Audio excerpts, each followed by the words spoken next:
The difference is when Rodtang lands, he does serious damage. And I'm going to take you back to his fight against Sokti, because for me, it's one of the best low kick performances that I've ever seen in Muay Thai.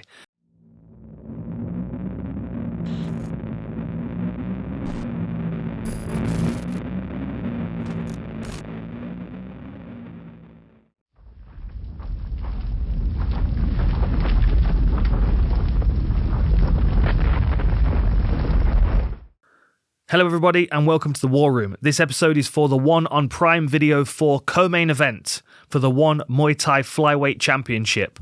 Rodtang Jitmuangnong taking on the strawweight Muay Thai champion, Joseph Lasiri. Now, this is a really interesting one. Of course, Rodtang is going to be the bigger, stronger fighter in this one. It's Lasiri moving up from strawweight to flyweight to fight him. But I do feel like that's going to pose a few problems for Rodtang that might be interesting for him to try and deal with. Lasiri's very quick, very aggressive, very unorthodox in the way that he moves and the way that he attacks. And, you know, Rodtang is aggressive. He likes to take space away from people. But that's easy to do when you know what they're going to do and you can be confident defending against it. The way that Lasiri puts his combinations together, the variety of attacks that he's got, makes for a very interesting matchup, in my opinion, this one. Okay, quick tail of the tape. So Joseph Lasiri has a 1-inch height advantage and a 5-inch reach advantage, which he can certainly make the most of if he can keep the space from Rodtang, but I feel like that's the first challenge in this fight, is to keep that space between the two so Rodtang doesn't just mow him down. The records are outstanding, of course. So Joseph Lasiri, 43 wins and 12 losses with 20 knockouts on his record. Rodtang, 268 wins, 42 losses and 10 draws. Very, very impressive. Both of these guys have got loads of experience. You can definitely tell that Rodtang has been doing this his whole life. You can tell that Joseph Lasiri has the determination that he can compete with anybody in any of these divisions. That's why he's moving up to take on Rodtang. I mean, what a huge challenge for him and a willingness to take it on. Okay, let's get into some footage because I want to show you some things about Lasiri's game that make him an interesting opponent for Rodtang. We're going to look at his fight against Hiroki Akimoto, and you're going to see how awkward he is in this fight. You're going to see how difficult it is for Hiroki to really get a read on what he's going to do. You can see he's kind of a bit frozen on the outside, and Lasiri's constantly moving forward and trying to throw wild stuff. But you can see that feint there gained him a bit of space. That lifting of the knee pushed his opponent back. A really useful use of feints there. He uses this a lot to cover distance and stifle his opponent. Now, I don't think Rodtang's going to be moving backwards, but if you can get him to react to something, he might be able to catch him with something on the end of it. You're going to have to be very, very smart to get through the defense of Rodtang. And even getting through the defense, you're going to have to be very effective with the strikes that you land to do damage. Lasiri's got a variety of different stuff that he uses, and he travels through distance with confidence that he can land with power and hurt people. I mean, look at that big right hand that he lands. Same thing again. He uses the high knee slide, the feint as if there's something coming to the midsection, and his opponent moves back to counter, gets caught with a big right hand as he's trying to counter with the left hook. Lovely work. And then the next shot you're going to see again, This is going to be the left hook this time. Just caught him on the end. So runs him down with the right hand. The punch that's just landed. Gains himself a bit of space as his opponent moves back away from that right hand, but continues travelling forward. Catches him with the left hook on the chin. This kind of striking confidence and speed is going to be valuable against someone like Rodtang. And that skip knee was the thing that did all the damage to Hiroki's eye. Look at that skip knee. Really good height on that. Catches him under the orbital bone here. Really causes a big swelling around his eye. And, you know, over 5 rounds, that swelling could be detrimental. Especially if, when we start looking at the next part of Lasiri's game, when he starts adding elbows and knees, any kind of swelling on the face, when you start hitting that with knees, is far more susceptible to cuts. And he's definitely going to want to do as much damage as he can. One thing I will point out on the inside, he has a really nice habit of landing these short uppercuts up the centre. It's not enough to do a lot of damage, but it's enough to keep his opponent kind of dazed, Keep them on the back foot. Little nudge with his lead hand there. And he is very good in the clinch as well. Really, really strong with his knees. There's that uppercut again, look. Just a little pop on the chin. Not much in it, but enough to keep his opponent on the back foot. And when you've got such fast hands as well, you can throw a variety of different strikes. And there it is one more time, look, on the turn. Goes round to the back of the head, turns himself, uppercut up the centre. Now, Rodtang is very kind of overbearing the way that he walks people down. He's very kind of cover, reach, grab. Like that centre channel might be something that could be exploited by Lasiri, even if it's just a starter combination. Lift his head up a little bit before you start with your elbows and knees. It might be a way into the guard of Rodtang. It will be interesting to see if he's able to utilise that. But even when he is clinched, he is very, very physically strong in the clinch. And he does tend to follow his strikes with his knees. Now, this was a really nice finish here against Shinagawa. Look at that. Beautiful. So, Shinagawa had a little bit of success with this hook to the body. And you can see Lasiri moves away from it here. This one misses. Now, Rodtang, we've seen him use this left hook. I'm going to talk about it in a moment against Haggerty.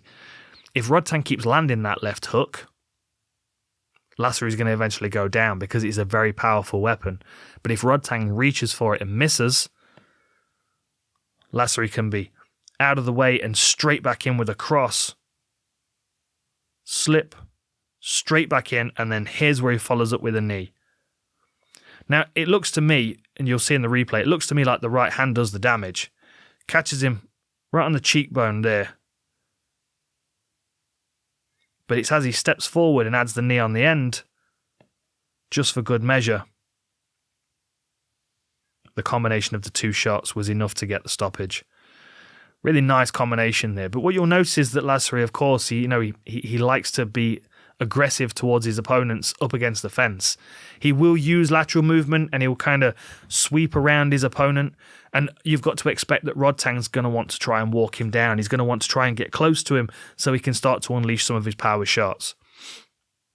If Lasiri finds himself backed up against the fence, then he's going to have to use this trickery on the back foot. And that's not quite as easy to do. And Rodtang's very good at staying just out of range, allowing you to throw the shots that you want to throw and being just out of the way so he can come back in and counter. And when we've seen Rodtang take on taller guys, Haggerty in particular is who I'm referring to here, even the fighters that have got those long-range weapons that can be really problematic for someone who's shorter with a lesser reach, Rodtang's still able to make the most of his attack. I mean, the fight against Haggerty was a real eye-opener because, of course, Haggerty is a very impressive fighter. And that long left hook, there it is, starts to wear Haggerty down. He starts to get through with these left hooks to the point where he scores enough to get the 3 knockdowns and the judge and the referee to step in and stop it. And this is the difference between big gloves and small gloves as well. And I would say that there's a real advantage for both of these guys to be fighting in 4-ounce gloves. Rodtang, because he's a powerful fighter anyway, and if he's able to get through with those body shots, there's less cushioning around his fist to absorb the punch, to spread the force out across the body of his opponent. But with these 4-ounce gloves, he's able to dig that right into the rib cage or into the solar plexus, which we'll see in a moment, and have a lot more impact than he would if he was wearing a bigger glove. On the other side, with Lasiri, which we'll speak about in a moment, he's very good at gripping and pulling and rolling over elbows. Both of these guys, I think, are going to benefit from the open-handedness of their gloves. But certainly the power transfer for Rodtang into the smaller gloves is problematic. And the way that he lands these body shots against Haggerty as well, I mean, they are sickening. He comes right around the side.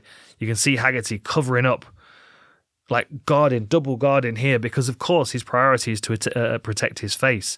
But what that leaves, and what you'll notice over the shoulder of Rodtang, is that rib cage, that body, that floating rib. Bang! Whips that into the midsection. And he's already weakened the body then. And then every time you go back to the body, even if you don't touch it with the same kind of power, it has that same kind of effect. Like it dulls your opponent's enthusiasm for the fight. And Rodtang, of course, will show that he'll attack high, but then he'll keep coming back to the body. He'll keep setting up his opportunities to attack. And this is the other thing as well. Anybody that's fighting Rodtang, you have to accept the fact that he's going to walk through a lot of your shots. This is going to be true for Lasiri, which is why in the second playlist we're going to talk about the more damaging weapons that Lasiri's got in his game. But the reality is, Rodtang's going to be able to bounce most of these things off his guard or off his forehead or whatever. I mean, Haggerty hits him with some really good shots, including this teep here. And he doesn't even blink. He looks for the opportunity to counter. Shoves the kick on his wrist. Keeps his opponent close to him, so when he goes for that left hook, they're not likely to be able to get away because they're on one foot. See, look, as he's landing that shot, Haggerty's still not got his other foot to the floor. Nowhere to go. And this was the story of this fight. It was the shots to the midsection, the shots to the ribs. Beautiful timing, beautiful placement, clean impact as well, given the fact that he's got the small gloves on. And look at this solar plexus shot. You'll see it in the replay here. Again, it goes back to the small gloves. This is a shot that may not have gotten through the guard. You can see how tight the elbows are of Haggerty. But Rodtang's coming underneath the guard, over the lead knee, and straight into the solar plexus. Look at that compression of the solar plexus there. As the punch comes in, you can see how it just empties his lungs. It folds his ribcage in, it disrupts his diaphragm and everything. And Haggerty, of course, is in immense discomfort at this point when Rodtang is still coming at you, throwing these big, powerful shots, constantly searching for the body. And he also knows if he's got you hurt that he's going to continue working on that target, which makes his opponent even more guarded of it. The ferocity of Rodtang is really the thing I enjoy watching the most. He has a disregard for his own physical safety, but people are not able to really do anything to him in the process of him coming crashing forward and doing damage to them. Like these body shots that he was landing against Haggerty. Of course, if you're fighting someone that's taller than you that has a longer reach, you want to be close to them. The benefits that Haggerty's got are nullified in this close range here. Even when he tries to throw this elbow, the punch of Rodtang's going to hit first. And there was nothing that Haggerty could do about that. That's the end of the fight. That's the 3 knockdown rule. So straight away, you've got Lasiri, who's got that chaotic movement that's going to be sweeping around in front of Rodtang, and Rodtang's going to be trying to take that space away from him and trying to walk him up against the fence. Now, if Rodtang gets frustrated and Lasiri keeps getting out into the centre, then he might start to lose control of the range of the fight, and Lasiri can then start moving through ranges much quicker. Now, I don't expect Lasiri to do a lot of damage with his kicks or punches against Rodtang, purely because Rodtang is a tank. He's got great defence. He's very, very physically hardened from his years of Muay Thai. And in that power exchange, I think Rodtang comes out on top. I think his kicks and his punches are going to be far more physically impactful than Lasiri's. But when Lasiri gets into close range, which he does very quickly, when he gets into close range and he starts landing his knees and his elbows, they are things that drain your opponent and damage your opponent over the long term. So that left knee into the midsection over and over again against Rodtang might start to wear him down and slow him down.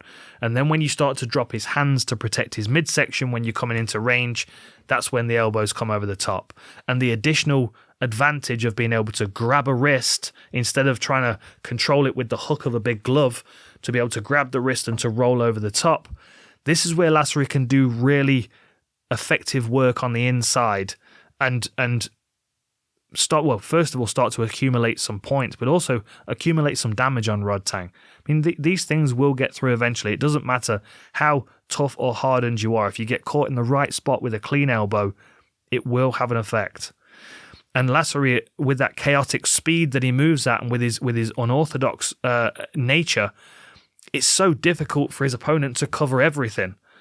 Really lovely work here against Rocky Ogden on the inside. Forces his hands up. This is another position which benefits from the smaller gloves.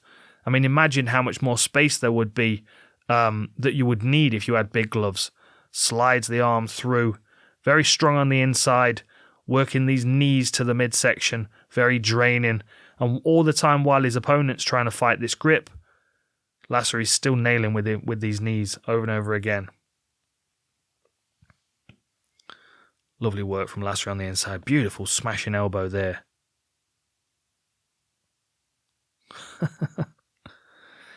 I expect in these exchanges Rodtang to try and tie him up and hold him. The one thing that Lasiri has to be careful of in these exchanges are the foot sweeps of Rodtang, because I can imagine that he's going to be a real problem every time Lasiri goes to throw a knee. Rodtang's going to feel that motion and he's going to keep sweeping that leg. So Lasiri's going to have to be careful about how he delivers these techniques, but at the same time, I feel like it's worth that risk. You know, you can keep tripping him and knocking him down and he'll keep standing back up and he'll keep moving forward. And that's the kind of fighter that he needs to be in this one against Rodtang. He can't get discouraged and bullied, because as soon as Rodtang feels like he can bully you, the fight's lost. You won't get it back, because his confidence rises, which then supplements his toughness, which means then he starts walking forward with his hands down, and then he's taking your best shots and they're not phasing him. He's a real handful, and he's very much a momentum fighter.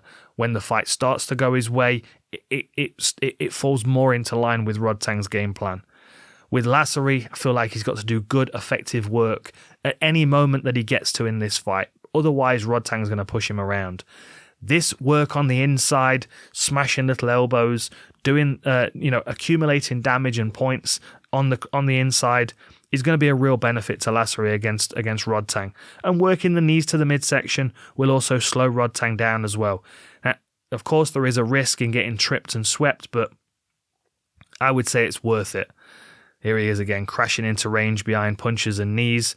Lovely little foot sweep there, and then straight away fills that space. And now he's going to start switching towards elbows. Look at that.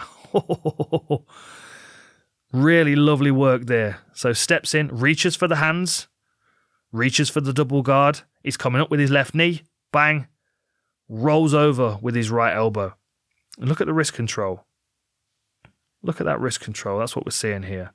We're seeing him control that. We're seeing him pull this guard down and roll this elbow over the top. Brilliant. And then straight back to knees. We're going to see it in a replay, actually. You're going to see the nuance of that control. There it is, look. So he's still got control of this wrist here. He's rolling himself over the top. So he's removing his opponent's guard and he's pulling them towards the weapon that he's throwing at the same time. Really lovely work. And again, hand fighting on the inside. Creates a bit of space, comes back in, jams the guard, rolls over the top, another big smashing elbow. Nice knee, another elbow. It is relentless. And you don't know which side's coming as well, because he's locking symmetrically. He's grabbing both wrists. He doesn't really care which one he rolls over. It really depends on which direction you're moving. What a lovely elbow. What a lovely close range game that Lasiri's got. And we saw this, in his title win against Prajanchai as well. He was able to open him up. He was able to fight really effectively on the inside. Even though, and the reason I put this clip in is because this is what I expect Rodtang to be trying to do. When Lasiri comes in and starts landing these shots, Rodtang's going to grab him and tie him up and look to trip him. He will exchange a few knees, but not at the same kind of pace or determination that Lasiri's got. Like his ability to kind of like squirrel himself out of Muay Thai clinches and land elbows and knees is going to be hugely valuable for him here. And the fact that he is the smaller fighter, the fact that he is not quite as physically big, will allow him to be a bit more kind of slithery and tricky on the inside and make it difficult for Rodtang to control him. Lovely work there. Uppercut to knee. Really, really clever work on the inside. So, of course, if you're fighting Rodtang and you're Joseph Lasiri, they're the primary methods of attack. You've got your outside movement where you're moving laterally and then you're crashing into range behind a flurry of punches and then moving off. You're utilizing that speed and that 5-inch reach advantage that you've got. Bam, bam, bam, and then move off and then back out. And then feint to gain some space, to get some respect, and then move off, find another ankle, then come crashing in with another flurry of punches. Rodtang's going to try and slow that down. He's going to try and eat the canvas away from Lasiri. He's going to try and put him up against the fence where he can't really get anywhere, and then Rodtang's going to start working those damaging, powerful shots. Left hook to the body, left hook to the head, chop low kicks, left hook to the body.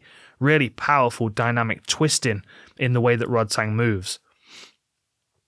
But in those ranges, that's where Lasiri steps in and clinches and starts landing his own elbows and knees.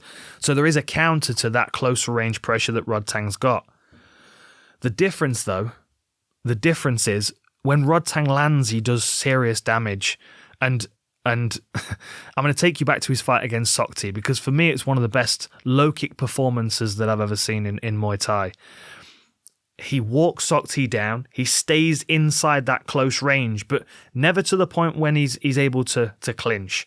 So he's kind of, if this was against Lasiri, he would be holding Lasiri in that Goldilocks zone where he's not far enough away where he can use his speed and reach as an advantage to move forward, and he's not close enough where he can use that awkward clinch fighting and elbows and knees that might be problematic for Rodtang.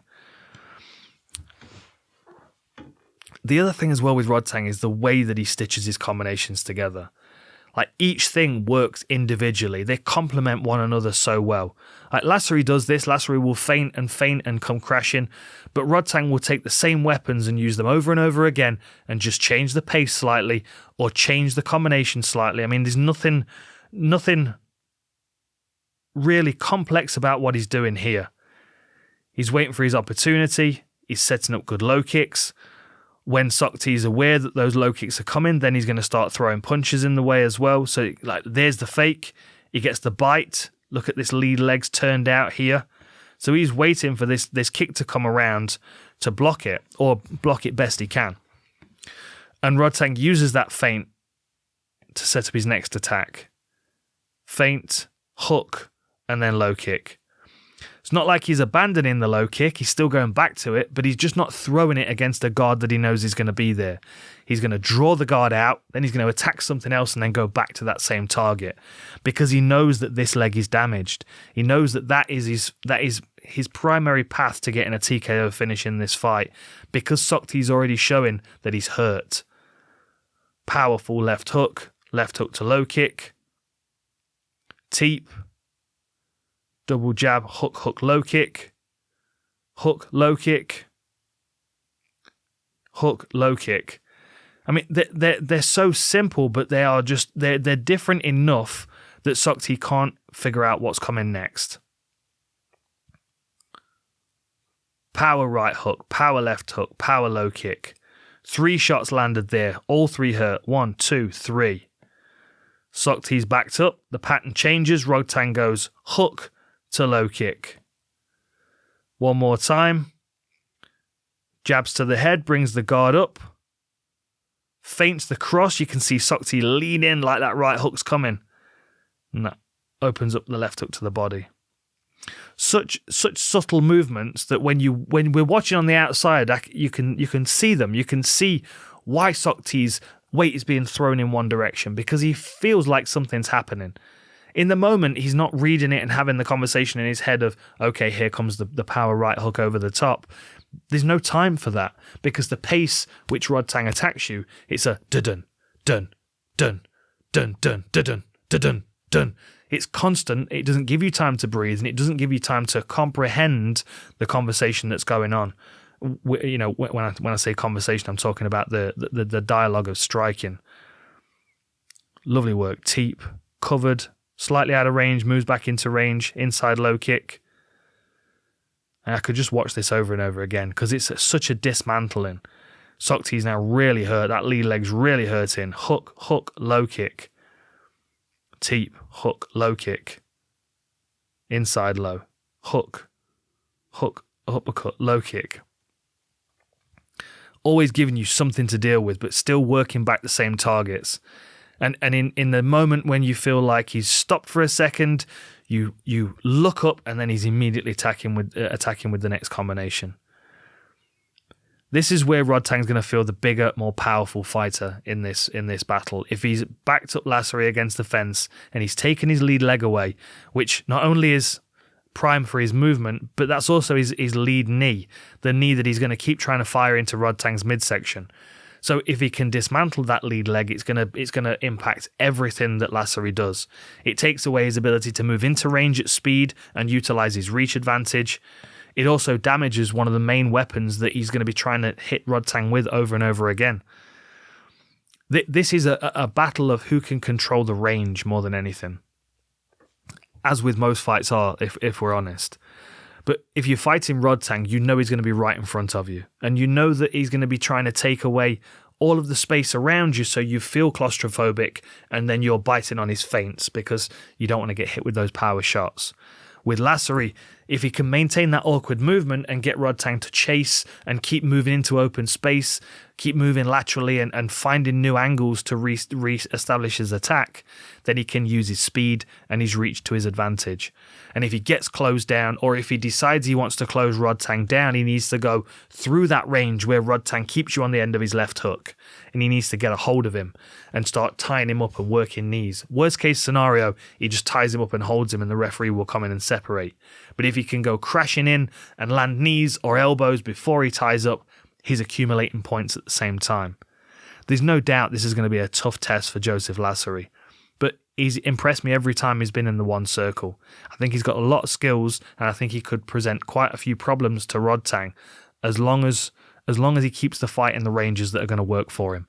Otherwise, Rodtang is going to look like a real bully, and that's kind of why we love watching him fight, because he's so aggressive and dynamic. Really interesting matchup this one is. Make sure you check it out. This is the one on Prime Video for co-main event. I've also done a breakdown of the one on Prime Video for main event between Christian Lee and Abazov. Make sure you check that out as well. This is a great card. You're going to definitely want to check it out. I'll see you next time.